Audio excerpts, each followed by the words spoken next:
Well, good morning, everybody. It's Dave and Bo. She's coming over to take us on our garden tour for the day.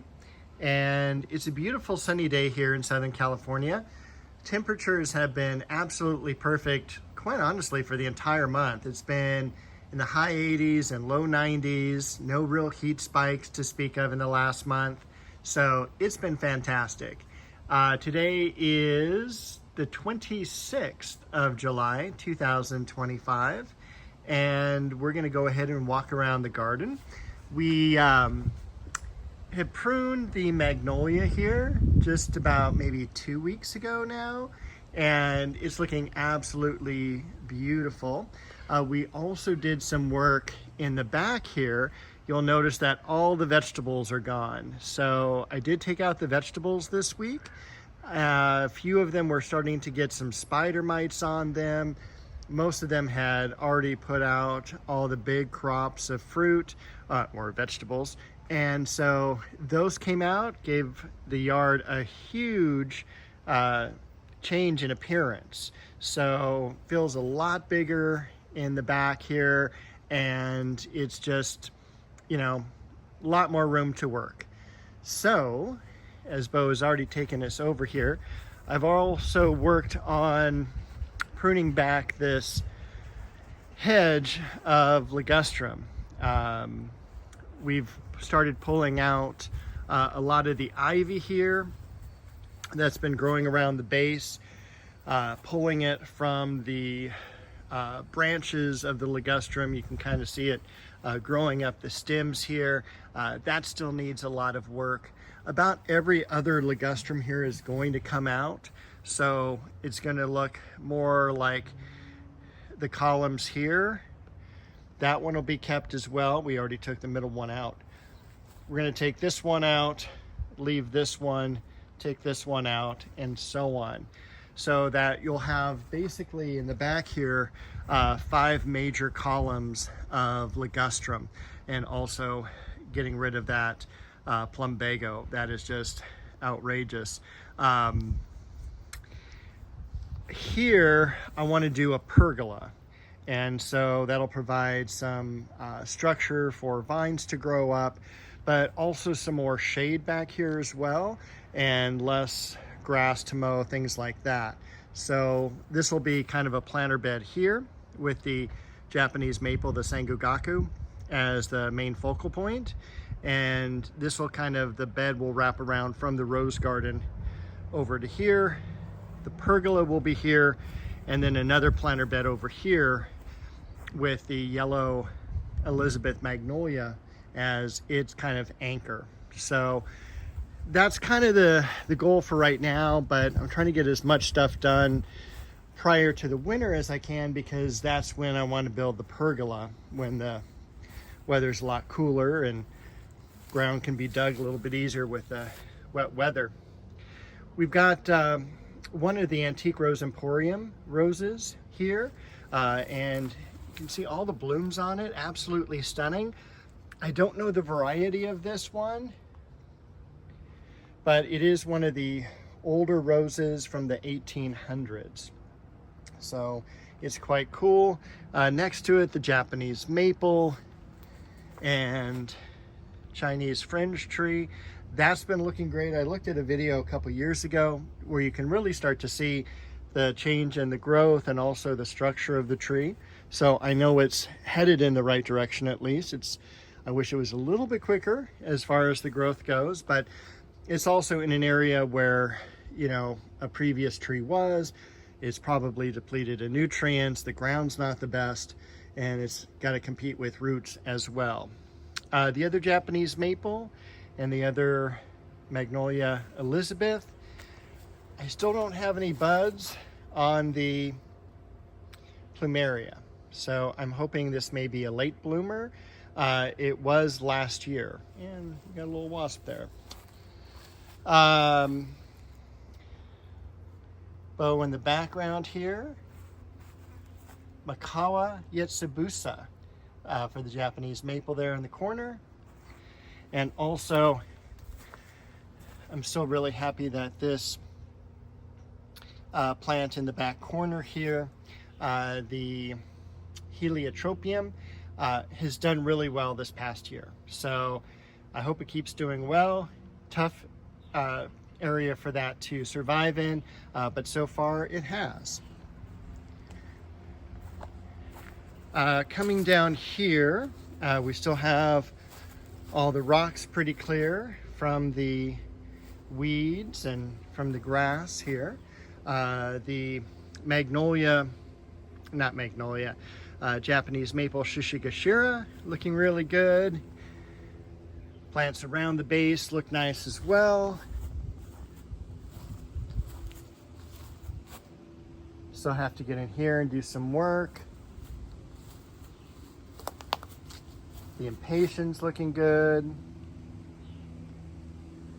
Pittosporum in the back. A few Shasta daisies left, most of them dying off. And this is Japanese maple orange dream in the back. You can also see I probably showed you this last week, but look at that bloom on the crepe myrtle. And this is one of the things about the crepe myrtle is that they do sucker, and they're really kind of just big shrubs is all that they are. That's why they only get about 15 feet. You can kind of look up and zoom into some of the blooms here. But they are quite striking, that is for sure. All right, let's head over here because we do have kind of an off bloom on the Celebrity Rose. Celebrity Rose is one of, to me, the best yellows that you can get. It's very disease resistant. It is a prolific bloomer. It'll bloom through about 4 cycles a year.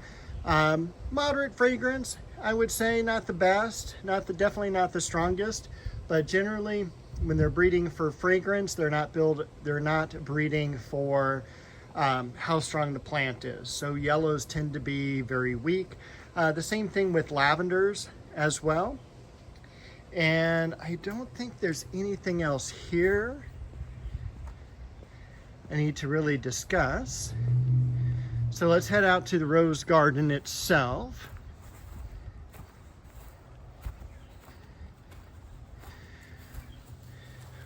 Over on this side,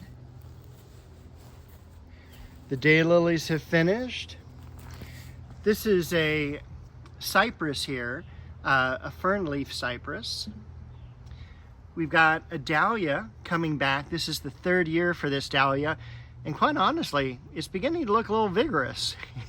And that was not something I was expecting off of the dahlia here after last year. The first year, it was amazing. It was probably 4 or 5 feet tall, tons of blooms, and maybe a third the size the second year. But this is coming back pretty nicely. Keep in mind, it is the end of July, so like many things, I think for us, it's running a little bit late. The lamb's ears looking really good throughout here.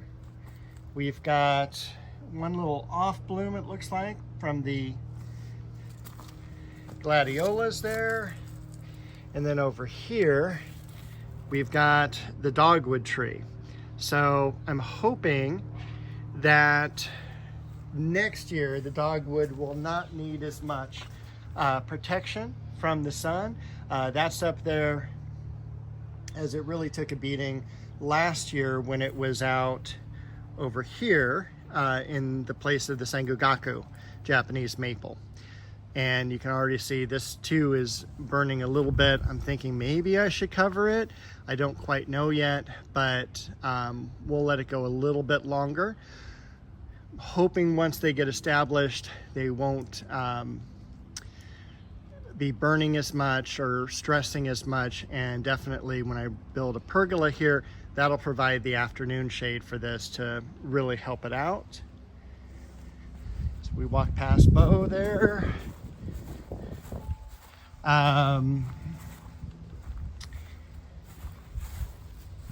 Chocolate Cosmos again. About ready to cut that back. Sonia is the coral rose there. This is a white Westringia. got the crab apple in the corner. Most of the lilies are done, except for Casablanca.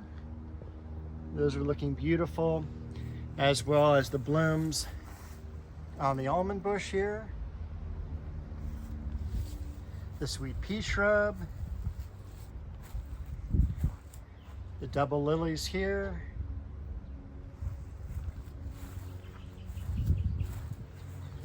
And look at the Leonotis as well. That's just very striking, especially for an orange. There's not a whole lot of orange flowers you can get in the garden that are that color. Most of them are going to be like daylilies, and they're not going to be that deep of that color. And we've got the creeping geranium down here, the coprosmas, the mirror plants, looking beautiful. Pittosporum beach ball in the back. I should have bought more of those and spaced them a little bit more evenly throughout when I first started redoing the landscape back here. Bearded iris still cut back. Bow. Look at the beautiful foliage on that apricot tree. There were some blooms this last week on the Sambuceta, the sandback jasmine.